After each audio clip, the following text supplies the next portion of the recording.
Salam sejahtera buat semuanya. Kali ini kita berada di SMK Maritim atau SMK Kelautan Lombok. Dulu SMK Maritim, sekarang menjadi SMK Negeri 1 Lembar.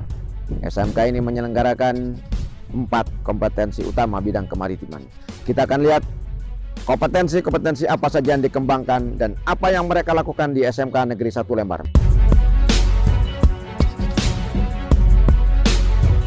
Sahabat, sore ini kita bersama Kepala Sekolah SMK Kelautan atau SMK Negeri 1 Lembar. Nah, kita akan ulik bagaimana Pak Puroni mengembangkan SMK Kelautan, bagaimana melahirkan generasi-generasi muda di laut untuk membantu mengelola laut kita yang sangat luas. Kita akan lihat bagaimana workshop atau bengkel mereka di sini. Nah, ini di Nusa Tenggara Barat ini sedang berkembang kelautan atau SMK Kelautan. Pemerintah sudah mengembangkan di beberapa daerah. Nah, termasuk salah satunya adalah SMK Negeri 1 Lembar. Apa rencana kepala sekolah dan kawan-kawan di sekolah ini mengembangkan SMK 1 Lembar sebagai salah satu SMK Kelautan yang terdepan di sini?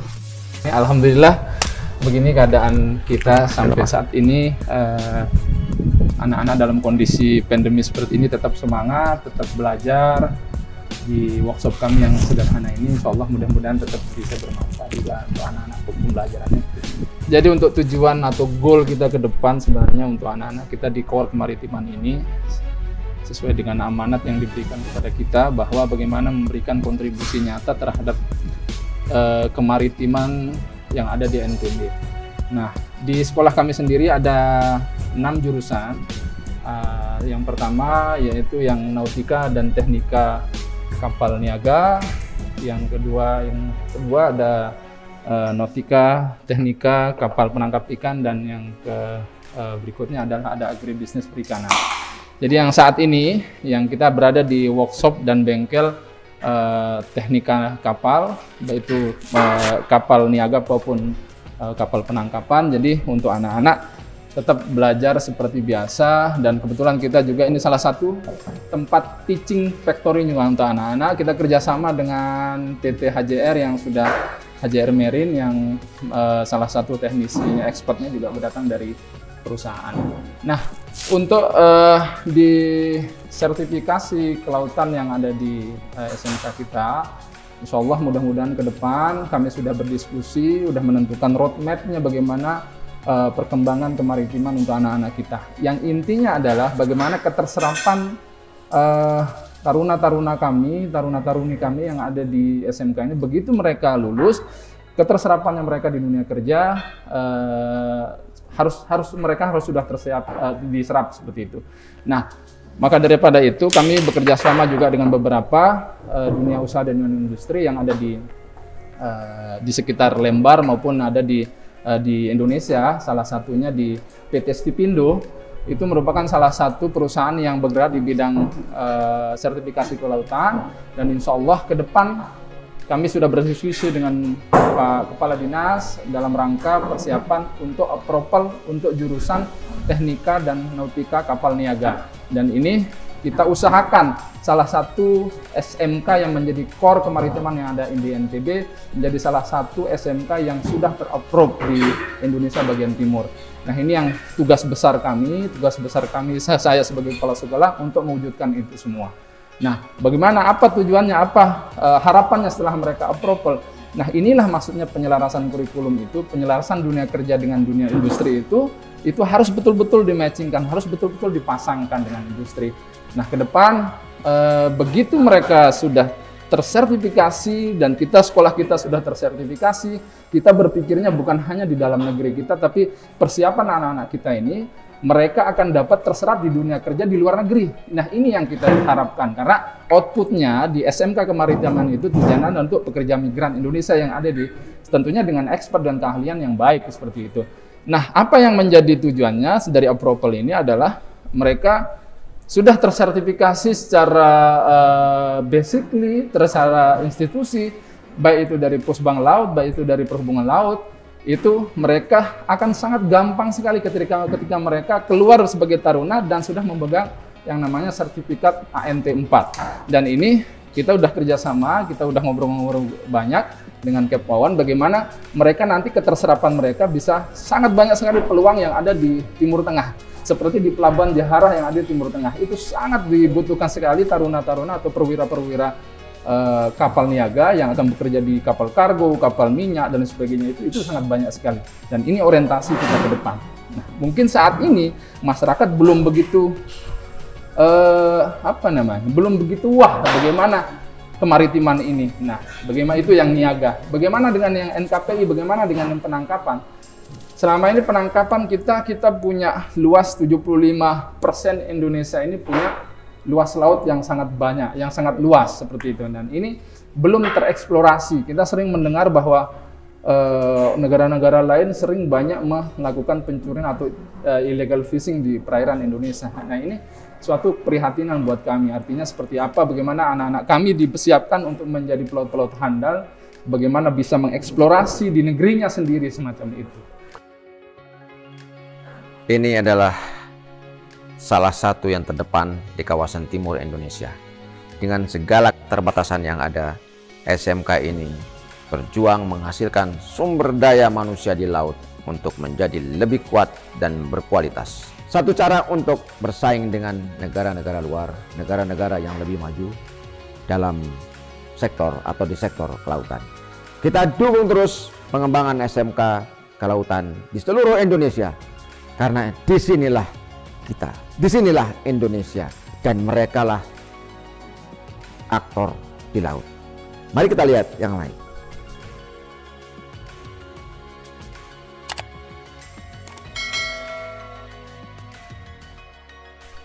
Sahabat, ketika gempa melanda, khususnya di Nusa Tenggara Barat, sekolah-sekolah kita, khususnya di sekolah-sekolah SMK, banyak yang terkena dampak. Salah satu yang terkena dampak adalah SMK Negeri 1 Lembar. Sehingga bekas-bekas gempa, bekas-bekas bencana alam yang masih tersisa masih bisa kita lihat. Dan ini masih butuh sentuhan serius dari pemerintah. SMK Negeri 1 Lembar ini salah satu yang menjadi tanggung jawab negara. Maka sudah selayaknya kita mengambil alih peran untuk memenuhi kebutuhan anak-anak kita belajar agar mereka bisa mengelola wilayah yang sangat luas. Lab ini kan lab teknologi komunikasinya.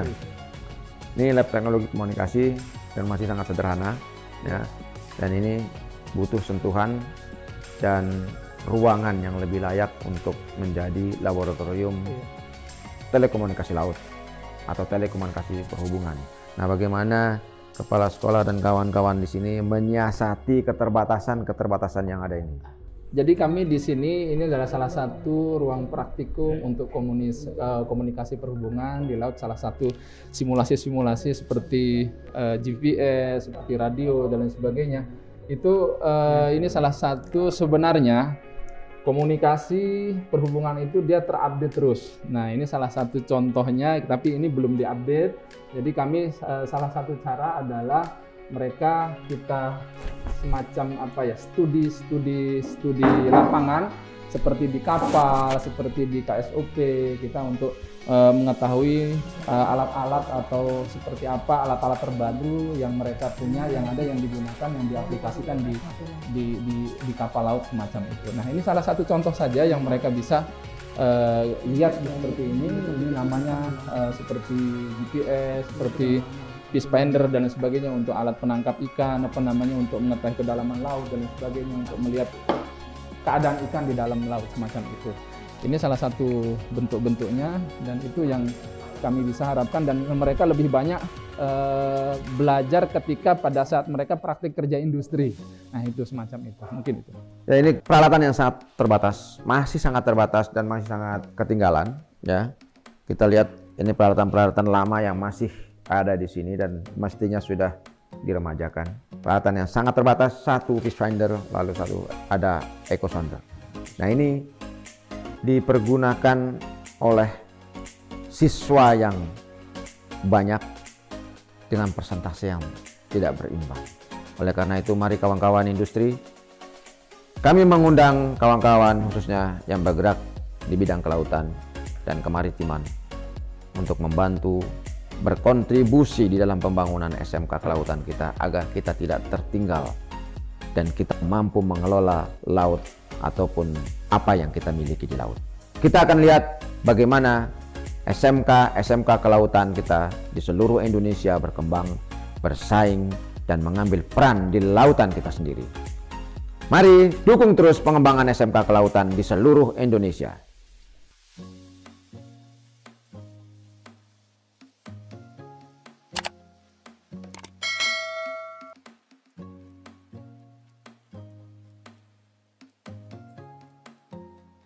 Sahabat dan kawan-kawan dunia usaha dan dunia industri, kami mengundang kawan-kawan untuk berkontribusi lebih besar membangun sumber daya manusia untuk kepentingan pengelolaan kita di laut.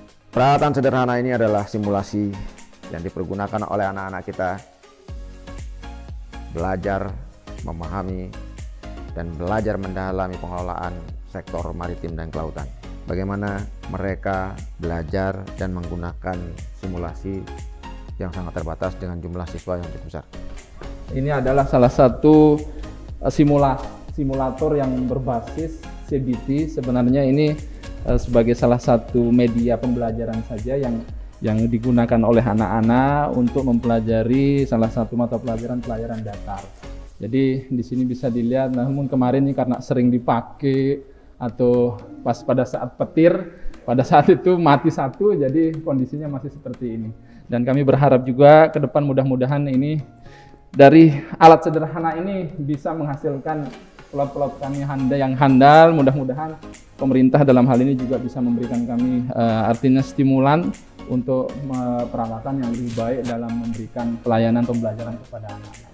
Strategi apa yang dilakukan selama masa pandemik dengan peralatan yang sangat terbatas? Kita menggunakan kemarin untuk anak-anak yang kelas 2 yang saat ini adalah praktik kerja industri. Mereka lebih banyak di industri untuk praktik, tetapi untuk adik-adik anak-anak taruna-taruni yang kelas 10 mereka kita menggunakan sistem shift dan block. Jadi mereka bergantian dari jam 8 sampai jam 9, dari berikutnya 9 dan seterusnya kita menggunakan sistem shift untuk mereka datang ke praktik di ruangan praktik siswa seperti ini. Gitu.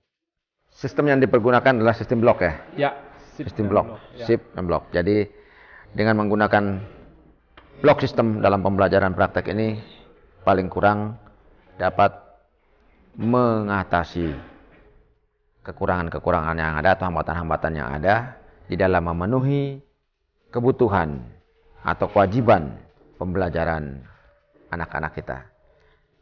Kebetulan di sini ada adik-adik kita, para taruna yang sedang menjalankan pembelajaran sistem blok. Kami harap pembelajaran tatap muka segera dibuka oleh pemerintah. Apa yang ingin kamu sampaikan kepada adik-adik kamu yang belum masuk ke sini?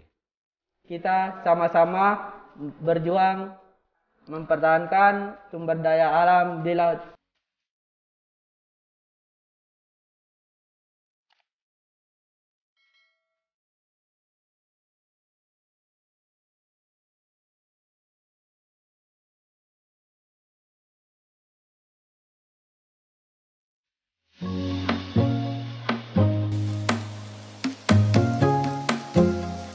Sahabat Tristan, SMK Negeri 1 Lembar adalah ujung tombak di Nusa Tenggara Barat. Begitu masuk ke Nusa Tenggara Barat, yang pertama kali kita singgah adalah di SMK Negeri 1 Lembar karena mereka di sini adalah jembatannya. Dan SMK ini menyelenggarakan 4 kompetensi bidang kelautan. Mari kawan-kawan industri, kami mengundang kawan-kawan industri untuk datang ke SMK Negeri 1 Lembar. Kita duduk, kita bekerja sama, kita kembangkan sumber daya yang ada di sini. Dan kebetulan salah satu industrinya adalah PT Stipindo yang bergerak di bidang kelautan. Nah, Pak Wawan atau Kapten Wawan kebetulan ada di sini, ya. Apa yang kira-kira bisa lakukan untuk mengembangkan sumber daya manusia di SMK 1 Lembar ini? Untuk pengembangan sumber daya manusia di SMK 1 Lembar, terutama kita harus melihat dari kebutuhan dari dunia industri yang diinginkan sekarang ini.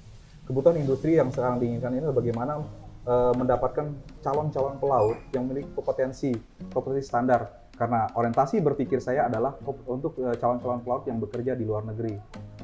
Adapun standarisasinya, yang pertama yang kita fokuskan di sini adalah pada sisi kemampuan berbahasa.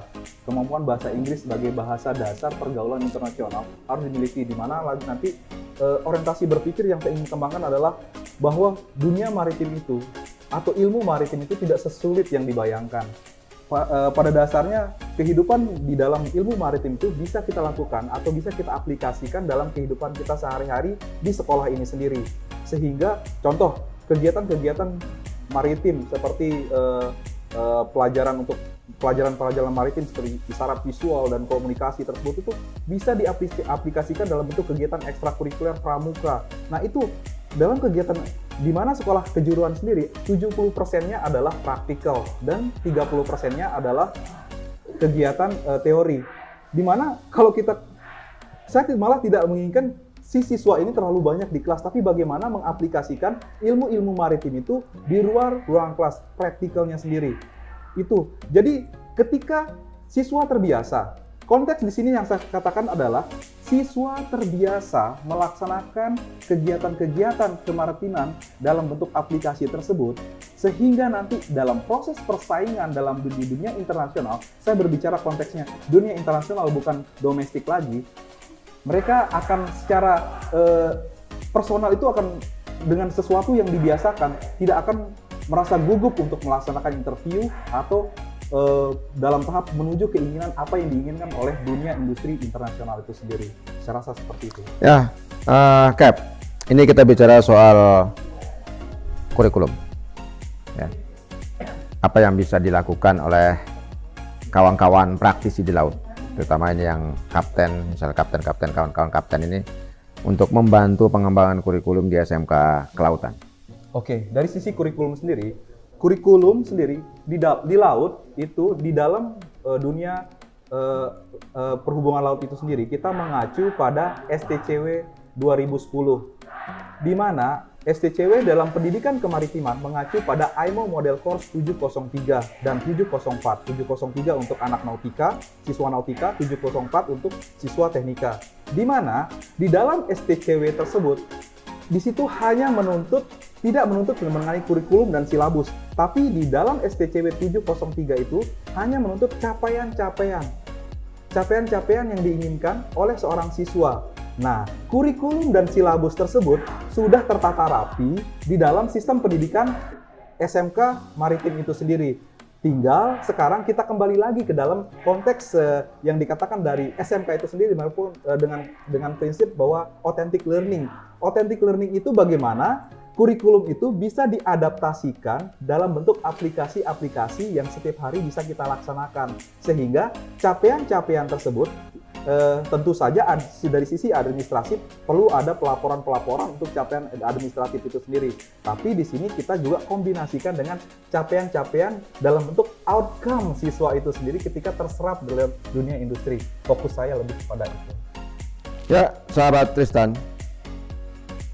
kawan-kawan industri khususnya di sektor maritim, mari kita dukung terus pengembangan SMK kemaritiman untuk sumber daya di laut.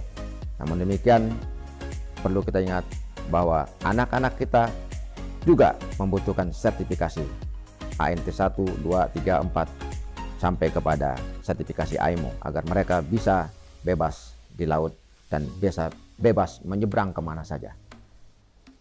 Dunia pendidikan tidak terbatas. Laut kita tidak terbatas.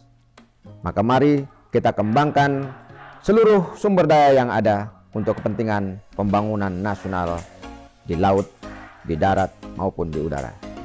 Dukung terus pengembangan SMK di seluruh Indonesia.